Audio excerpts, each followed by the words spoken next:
I thought she was my first real friend. Turns out I was just her project. I kept every screenshot, every recording, every lie. Now she's about to find out what I've been saving all this time.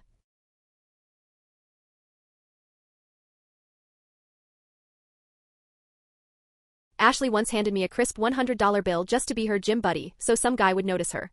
A week later, she told her friends I was the special needs kid she pretended to care about for her college essays. When I texted to ask if we were still working out together, she didn't even look at me, just laughed and tossed over her shoulder, "Nah, Damien's giving me rides now." I went silent. That was almost a year ago. This morning, I woke up to find a pair of Sony headphones on my porch with a note, "They always belong to you." Back then, Ashley was the girl in school. The one people literally turned around to stare at in the hallway. And me? I was 300 pounds on the spectrum and happiest spending hours on Discord. She cornered me one afternoon and whispered, "I'll give you $100 to work out with me for a week." I thought she was joking. Then she explained, she had a crush on Damien, this tall, ripped guy who hit the gym every day at 4 p.m., and apparently he hadn't noticed her. "I just need him to see me with someone," she said, glancing at my Doctor Who shirt. "No offense, but guys like him always notice when girls like me hang out with guys like you." Now here's the thing about having high-functioning autism. People assume you don't pick up on when you're being used. Oh, we notice. We just process it differently. And at the time, $100 seemed like a fair trade for whatever this was. "So when do we start?" I asked. She grinned, squeezed my hand, and I swear my lungs forgot how to work. "Monday. You're literally saving my life." She slid the bill back into my wallet so I wouldn't lose it. First time in my life a pretty girl touched me on purpose. Monday, she pulled up in a Jeep that smelled exactly like my sister's Bath & Body Works Japanese cherry blossom spray. We hit Gold's Gym and sure enough, Damien was already there, 6'2", tank top sleeves cut off, the kind of guy who calls protein powder just protein. Ashley played it cool, guiding me toward machines. I tried to pull up, failed, slipped, and landed flat on my butt. Everyone stared. "You okay?" she asked, kneeling beside me, hand warm on my back. "Screw them. You're trying, that's all that matters." Her voice was soft, protective. "And Damien?" Oh, he noticed that. Tuesday, she showed up with a pair of Sony WH-1000XM4 headphones. "For your sensory stuff," she said like it was nothing. "That's $300 just handed to me." During our breaks, she asked about my Clash of Clans base, even downloaded the game just to see it. "Holy crap, you built all this yourself?" she said, eyes wide. When I explained resource management strategies, she actually listened. She leaned in and whispered, "Your brain is amazing." Her hand rested on my arm. Damien walked past. She didn't even glance at him. Wednesday, she got inside my head. She was teaching me squats, standing behind me, hands steady on my waist. "That okay?" she asked. I nodded, feeling every point of contact. I made some dumb joke about force vectors and angles. She laughed so hard she snorted. "Why doesn't anyone know you're hilarious?" she asked, quieter. "Their loss." We shared a quest bar, thighs touching on the bench. She showed me her college essay drafts, saying people assume she was too dumb for good schools. "That's just because they don't want to admit you can be both pretty and smart," I told her. She looked at me like I was magic. "How do you always know exactly what to say?" she murmured. Our hands were inches apart on the console, and I almost reached over. Friday, she wore extra perfume and found excuses to touch me, fixing my grip, brushing invisible lint off my shirt. Then Damien walked over. "Hey, haven't seen you around," he said. Ashley lit up. Smile brighter, voice higher. "Oh hey. I'm Ashley." She didn't even introduce me. I stood there holding dumbbells while they flirted. "Maybe we could work out together sometime," Damien suggested. "I'd love that," she said instantly, swapping numbers before he left. She turned to me glowing. "Oh my god, it worked. He noticed me." Then, almost as an afterthought, "Here's your money." 420s counted fast. Her phone buzzed, Damien. She squealed. I asked, "Should I find another ride Monday?" "What?" "Oh, Damien's driving me now." She was already walking away. "But can we still work out?" No answer. Monday at school, she was wearing Damien's baseball cap. I went up to her locker. "Hey, about the gym." She looked right through me. Didn't say a word. "I think I've seen you before," Damien said, trying to place me. Ashley laughed lightly. "Yeah, you asked me to help with your form or something, right?" At lunch, I overheard her with her friends. "Damien said he noticed me because I was patient with that special needs kid," she bragged. "Wasn't it exhausting pretending to care about all that nerd stuff?" One friend asked. "So exhausting," Ashley said, "but worth it. Now he thinks I'm all charitable." "Did you feel bad using him?" "Why? I paid him. It's not like he thought we were friends or something." That's when I knew. I had to make her understand just how much she'd hurt me. And I'd do it, by any means necessary. That entire weekend, I barely moved from my chair. Just me, my computer screen, and the memories of every single moment we'd spent together replaying in my head like some movie I couldn't stop watching. See, my brain works differently because of the autism. I can recall things exactly as they happened, word for word, moment by moment. And sitting right next to me on the desk was that same $100 bill she'd given me, almost taunting me. I typed in the Gold's Gym manager's password, the one I'd memorized months ago, and pulled up their security system. That place had cameras everywhere and it stored footage for 30 days. I downloaded every single hour we'd been there together. All 7 days. Sunday afternoon, my sister Elena came home from college for winter break. She found me hunched over my keyboard, surrounded by empty water bottles, looking like I hadn't moved in days. She shoved a sandwich into my hands and made me explain. When I showed her the clip of Ashley laughing with her friends about the special needs kid, Elena's face went stone cold. Then she glanced at the Sony headphones on my desk. You know those have built-in recording features if they're paired with a phone, right? She said. My stomach flipped. My hand shook as I opened the app, and there it was. 7 straight hours of crystal-clear audio from our gym week. Every conversation. Every fake laugh. Every time she pretended my interests weren't a joke to her. Monday morning came too fast. I sat in the cafeteria, watching her across the room, hand draped over Damien's arm like she'd owned him for years. She was in his Letterman jacket now, giggling, tracing the outline of his bicep while he talked. At my usual table, the Pokemon card guys waved me over and asked where I'd been last week. I told them Ashley played me for $100. The table went dead quiet. Every one of them had their own story about being used by popular kids. That night, I stayed up transcribing every single word from the recordings. My brain's pattern recognition caught things I'd missed in the moment. Ashley mentioned her college essays 17 times that week, and every time, her voice had this edge of panic. She also said her parents would literally kill her if she didn't get into Yale, Harvard, or another Ivy. She kept talking about January 15th. That was her big deadline.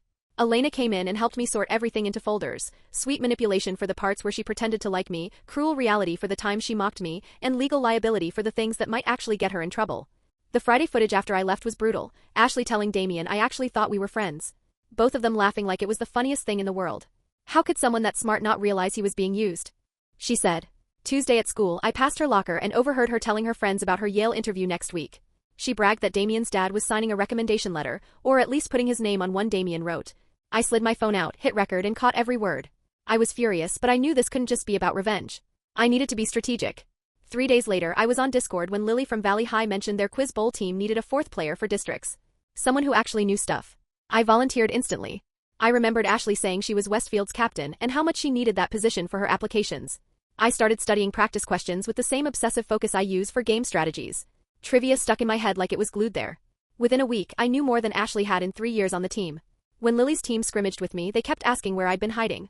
The district competition got announced for mid-January, just before Ashley's deadline. The next day, she actually stopped me in the hallway. First time she'd looked me in the eye since getting with Damien. She said it was weird that I joined another school's team. I told her flatly, ethics don't seem to matter much around here. She blinked at me, clearly confused, then just walked away. That night, I sat in my room going over every step of my plan. Elena knocked, carrying 2 mugs of hot chocolate loaded with marshmallows. She sat beside me and asked if I was sure about all this. I told her Ashley humiliated me. Made me believe for the first time in years that someone saw me as more than the weird kid, and then turned it into a joke. Elena put an arm around me. You already are more than that. To the people who matter. Her words stuck with me, but they didn't erase the fire in my chest. Later that night, unable to sleep, I was scrolling Instagram. Ashley's profile popped up. I clicked.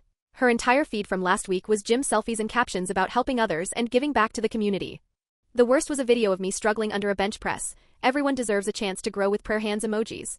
Another was me trying to squat. Patience and kindness go so far with a string of hearts.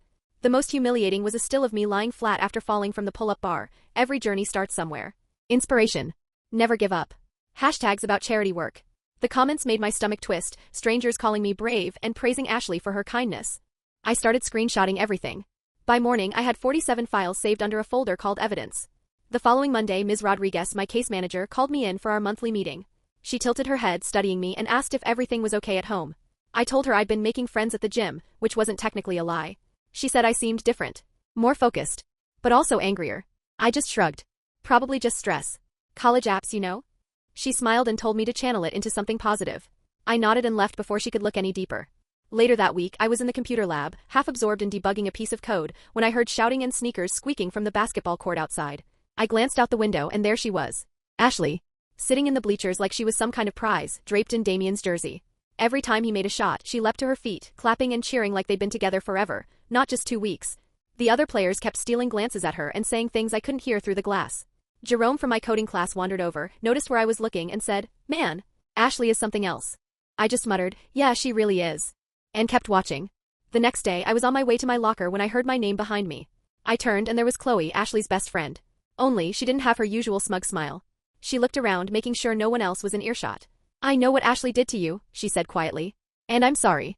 I tried to brush past her, but she grabbed my sleeve. Then she told me something that stopped me cold. Ashley does this every year for her college essays. Last year, she'd latched onto a girl battling cancer just long enough to get enough material for her applications, then dropped her like nothing happened. This year? I was her project. Then Chloe slipped something into my palm, a flash drive. Proof, she said. I'm done covering for her. And just walked away before I could ask anything. The second I got home, I locked myself in my room and plugged that drive in. What popped up made my chest hurt. Months of screenshots from Ashley's private group chat with her friends, messages calling me her charity case and practice for her special education major. One message said, working with him will make my Common App essay look amazing. Another, right after our week at the gym, best part is he probably thinks it was the highlight of his pathetic life. My hands were shaking so bad I could barely keep scrolling. There were photos of me at school I didn't even know she'd taken, each with captions mocking my clothes, my weight. Voice memos of her and her friends laughing about how I believe she actually liked me. An hour later, Elena found me surrounded by printed screenshots, crying harder than I had in years. I kept saying, I really thought someone finally saw me as a real person. She sat on the bed, wrapped her arms around me and let me break apart. When I finally stopped, she told me we would make Ashley answer for this, but we'd do it smart. With evidence. With strategy. She messed with the wrong family, Elena said, because we know how to fight the right way. On December 20th, I met Lily's academic decathlon team at the library for practice.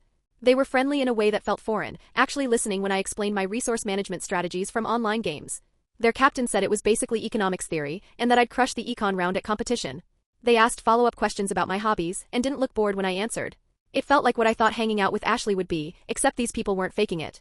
The next week, Principal Hoffman announced over the PA that all college recommendation letters were due by January 1st. I caught Ashley's face fall, she still needed one more. I saw her try Mr. Ree Patterson after AP History, but he told her he couldn't recommend someone he hadn't taught for a full semester. I heard her asking 3 more teachers that day, all with the same answer. Her perfect facade was starting to crack. Then, 2 days before Christmas break, Ashley made it worse for herself. She posted a TikTok, a whole montage about her volunteer work helping special needs students discover fitness. Clips from the gym that week including me struggling with weights, falling, fumbling, all without my permission. 50,000 views in 2 days. The comments were split. Half praising her like she was some saint, half calling her out for exploiting someone for clout. I saved everything, including the metadata that proved exactly when it was filmed. Christmas break hit and I barely left my room. My evidence wall was growing by the day. Elena brought me food, trying to get me to take breaks. One night she stood in the doorway and said, "You're starting to sound like her. Calculating. Obsessed." I stared at the wall, all those screenshots and timelines, and told her, no. I'm not becoming her. I'm becoming better at her game than she ever was. December 27th, Lily texted me her address for quiz practice. I drove to her quiet suburban street. Her mom opened the door and immediately asked about my food sensitivities before leading me to a dining table piled high with index cards and buzzers. Lily's dad shook my hand. Her mom brought out rice crackers and fresh fruit she'd prepared just for me. The whole team was there. Lily introduced me as their secret weapon, and everyone nodded like they were dead serious. We practiced for 3 hours straight. I answered 70% of the science and math questions before anyone else could buzz in. Between rounds, I pulled out my phone and set up a fake Instagram account with a throwaway email. I followed Ashley's profile. She'd posted 12 stories that day. Her latest post? Wearing a Yale sweatshirt she probably ordered online, talking about her interview outfit in front of a bookshelf clearly staged for the shot. Another? Using photos of me at the gym without asking to preach about her work with special needs students. The caption was practically an essay about how working with me taught her patience and compassion. Over 300 likes. Dozens of comments calling her an angel. The next post bragged about her leadership experience running fundraisers. I knew for a fact she'd never organized anything except parties at Damien's. Every single post got saved, categorized, and dropped into my evidence folder. By the end of the night I had over 200 screenshots, neatly sorted by date and topic. 3 days later my phone buzzed with an Instagram DM, and I almost dropped it when I saw who it was from. Damien. He said Ashley felt bad about how things ended, and wondered if I could write her a recommendation letter for her volunteer work, since she'd helped me so much. The audacity made my hands shake. I replied that I'd think about it, but the moment I hit send I took a full screenshot and dropped it straight into my folder labeled Direct Requests for False Documentation. New Year's Eve, I climbed out onto the roof through my bedroom window and sat under the cold sky, watching fireworks burst over the neighborhood. My Discord server was blowing up with friends from all over the world, celebrating in voice chat. To them, I wasn't anyone's charity case. I was just Daniel, the funny guy, the gamer, the one who'd help them with homework at 2 a.m. Below, I could hear 3 different house parties bleeding into each other, bass lines and laughter swirling in the air. My phone lit up with a Snapchat notification, Ashley and Damien kissing at midnight, caption starting the new year with my king. I screenshotted it instantly. Proof. Date. Timestamp. School started again on January 2nd, and Ashley was in full-blown panic mode. She was practically sprinting down the halls, juggling printed essays and recommendation letters. Then I saw it. She'd launched a GoFundMe titled Gym Equipment for Special Needs Students. And there were my photos again, one of me mid-fall, another of her helping me up. The description read like a Hallmark script about her experience working with autism and her mission to give back by buying adaptive gym gear for our school. It had raised $500 in just 3 days. Parents. Teachers. People sharing it on Facebook with comments like, "What a sweet girl." I documented everything, the donations, the shares, the comments. And thanks to the school's public budget records, I confirmed that no equipment had been purchased. Not a cent spent. January 4th, Ms. Rodriguez called me into her office. She shut the door, pulled up Ashley's TikTok on her computer, the gym montage now past 50,000 views, and asked, "Did you agree to be filmed?" I opened my phone and handed her my entire evidence folder. Screenshots. Metadata. The fact that Ashley never got my consent, never had me sign anything, and even edited the footage to make me look clumsier. Her face drained of color as she scrolled. Finally, she said, "This is serious exploitation. We need to get administration involved right away." I begged her to wait until after Quiz Bowl. I couldn't afford distractions yet. She reluctantly agreed but made her own copies of everything. That same week, Ashley popped up on the school's Facebook page advertising tutoring services, charging $50 an hour for Ivy League application coaching. Funny thing was, Lily's friend had already told me Ashley got rejected from Yale's early decision in December. Now she was selling advice she hadn't even succeeded with herself, using me as proof she knew how to write compelling helping others essays. I joined her tutoring group under another fake account. Everything she posted was lifted from free websites. She was charging desperate juniors for information they could have Googled in 2 minutes. January 8th, I sat in the cafeteria with a book open, pretending to read while my eyes tracked Ashley at her usual table. She was surrounded by girls scribbling notes as she held court, the Sony headphones hanging around her neck like a badge of honor. The same headphones she'd taken back from me the day after she started dating Damien, saying they were just on loan. What she didn't know. When I first set them up for her at the gym, I'd linked them to my email. And those headphones auto-uploaded recordings to the cloud. Every conversation she'd had while wearing them for the past month was sitting in my Google Drive, including one where she openly laughed about how easy I was to manipulate. Elena left for school that week, but not before she video called me with her pre-law roommate. The two of them spent an hour combing through my evidence folder. Her roommate explained that in New Jersey, exploiting someone with a disability for personal gain could qualify as a hate crime enhancement. The word vulnerable hit different when it came from legal terms. I'd never labeled myself that way, but apparently the law saw me as someone meant to be protected from people like Ashley. She helped me reorganize everything into categories that would make sense to administrators, and maybe even to a lawyer. That same afternoon, Jerome from the basketball team pulled me aside after chem class. He said Damien had been acting weird lately, stressed, on edge. Apparently, Ashley had him doing all her homework and even writing her essays. "She's got something on him," Jerome said. "You can tell." I added it to my notes. Ashley wasn't just exploiting me anymore, she'd moved on to manipulating others. And that showed a pattern that could matter later. 3 days before Quiz Bowl, Elena dragged me to Target. She handed me her purse and went into full personal stylist mode, pulling shirts and pants off racks while I awkwardly stood there. We landed on a navy button-down that actually fit in khakis that didn't require a belt cutting into my stomach. She held them up to me and grinned. "You're gonna look completely different," she said. That night, my Discord friends realized something big was coming when I mentioned the competition. Suddenly, my group chat was full of strategy guides, practice quizzes, and Lily texting encouragement with way too many emojis. January 14th, I stayed up until 2 in the morning, doom scrolling Ashley's Instagram. She just posted a smug caption about defending her quiz title, complete with crown emojis. Her story showed her huddled with her study group at Starbucks, pretending to look focused, but her eyes, they told a different story. She looked drained. The next morning, I walked into school at 7 a.m. sharp, dressed in the new clothes Elena had picked for me. Valley High's green and gold Quiz Bowl uniform fit like armor. Ashley was already in the auditorium with her Westfield team. She had deep shadows under her eyes from pulling another all-nighter on her college applications. When she saw me walk in wearing that uniform, her coffee cup froze halfway to her lips. She whispered something to her teammate, still staring at me like I just walked in from another planet. The moderator, a local news anchor with a cameraman in tow, came straight over to me, shoving a mic in my face. Asked about my prep, all while Ashley kept glancing at her phone every 30 seconds, her hands twitching. Round 1 started, pop culture. My years of late-night Discord convos about anime, internet memes, and random subcultures paid off. I hit the buzzer before anyone else could even think. Ashley missed an easy TikTok trends question, too distracted, eyes flicking back to her phone. Then came the killer. Which Bath and Body Works scent shares its name with Japan's national flower? I hit the buzzer instantly. Japanese cherry blossom. Her jaw dropped. She actually fumbled her buzzer. During the break, Damien came over and clapped me on the shoulder, genuinely congratulating me on how I was playing. Ashley swooped in, tried to tug him away, but he shrugged her off and kept talking to me. Round 2 was economics. I treated every question like a game resource challenge from Clash of Clans or Civilization. Supply, demand, scarcity, all explained with examples from gaming economies. The moderator looked impressed. Ashley's team kept falling further behind. Her scrolling on her phone got faster and faster. When the news anchor interviewed me again, I casually mentioned having a great coach who taught me to push past my limits. For a split second, Ashley's expression softened, until she saw me looking directly at Elena in the audience. Final round, current events. Supposedly Ashley's specialty. But by now she was rattled beyond recovery.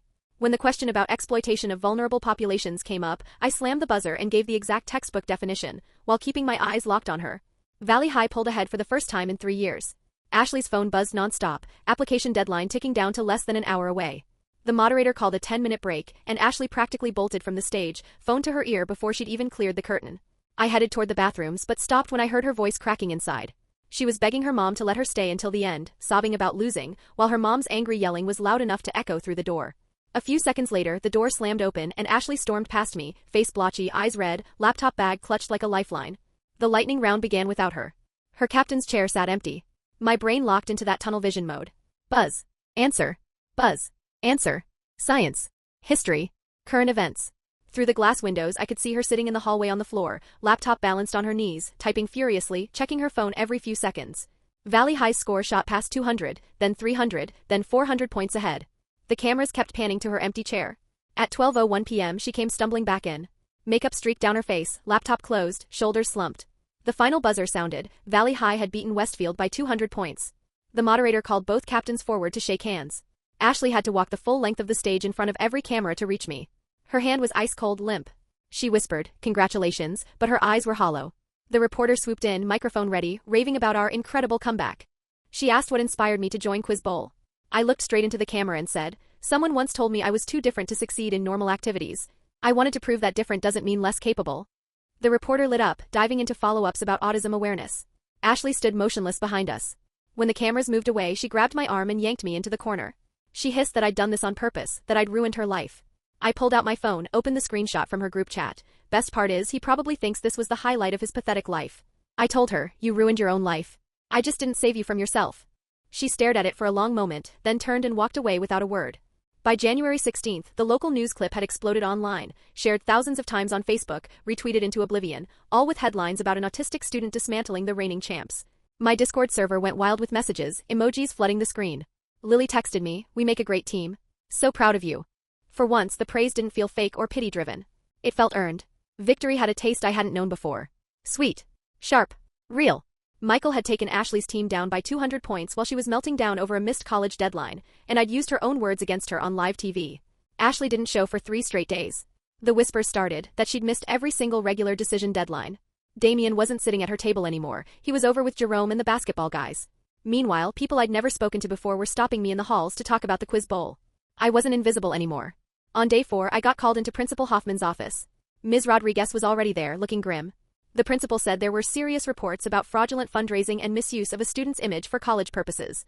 Did I know anything? I didn't say a word. Just slid my evidence folder across his desk. Date-stamped screenshots. Recordings. Everything. As Ms. Rodriguez flipped through page after page, Hoffman's face went from curious to pale. After school, Elena picked me up and drove us straight to my favorite burger place. "You've already won," she said between bites. "You can stop now." I shook my head and pulled out my phone. Showed her the email from Yale. They were investigating inconsistencies in Ashley Martinez's application and wanted a character reference from the student she claimed to have mentored. "This game's not over," I told her. "Colleges take this stuff seriously." On January 20th, Chloe, the same Chloe who'd given me the flash drive, posted the receipts on Instagram. Every screenshot. Every message. Her caption was a confession. She'd stayed quiet too long. She tagged the school and 3 local news outlets, stating flat out that Ashley had exploited a student with autism for her college essays, and included the proof. By that evening, the post had racked up 10,000 likes and hundreds of comments from students confirming they'd seen how differently Ashley treated me after Damien came into the picture. The next few weeks were chaos. Reporters calling. Emergency damage control meetings at school. By February, the storm had blown over. Ashley was finishing senior year online. I slipped back into my usual rhythm, Pokemon cards at lunch, Discord raids at night. March rolled around and Lily texted, "Want to come to prom with our group? No weird stuff, just bad dancing and overpriced chicken." I said yes. It felt good to trust someone again without combing their words for hidden motives. 2 days later, I was at the grocery store grabbing energy drinks when I saw Ashley's mom. She looked tired. Older. She said my name softly. I failed her. "I failed you." Then she walked away before I could even form a response. And for the first time since all this started, victory felt complicated. The weekend before prom, Elena came home to help me get ready. She fixed my tie, grinning. "You look handsome. And happy for real this time." She was right. The weight of all that anger, it was gone. Prom night, Damien showed up with a girl from Valley High. Came over, fist bumped me like we'd been teammates forever. Somehow, through all of Ashley's games, he and I had ended up as actual friends. May's senior awards ceremony had a brand new category, the Advocacy Award. When the principal called my name, the whole auditorium stood. I stimmied openly on stage, hands flapping the way they do when I'm overwhelmed, and no one laughed. No one looked away. April 1st, my inbox pinged. An email from Ashley. She'd gotten into a community college with a therapy-assisted program. She wrote that I'd saved her from herself, that if she'd made it into Yale on lies it would have destroyed her. I didn't reply. But I didn't delete it either. Just left it there, a strange bookmark in the story. My Discord friends threw me a virtual graduation party, 6 time zones worth of people logging in to celebrate. They called me their hero for standing up to a bully. I corrected them. I hadn't stood up to someone. I'd stood up for myself. There's a difference. And it matters. When acceptance letters arrived, I chose a game design program 3 hours away, close enough for Elena to visit on weekends. Lily was headed to a different campus in the same state. She promised we'd still hang out. And for the first time in a long time, hearing the words real friends didn't sting. The school's final assembly was about consent, exploitation, and protecting vulnerable students. They played clips from my news interview. Ashley's empty seat in the senior section was impossible to ignore. Graduation came fast. The principal handed me my diploma, leaning in to whisper, "You changed this school." "Thank you." In the crowd, my parents were crying. Elena was cheering. My Pokemon card crew stood, clapping like I'd just won the championship. That night at Jake's backyard grad party, people who'd never given me the time of day were suddenly asking about my college plans, my major, whether I was nervous about moving out. No one brought up Ashley. No one brought up the scandal. Just normal conversations. And after everything that happened, normal felt like the biggest win of all.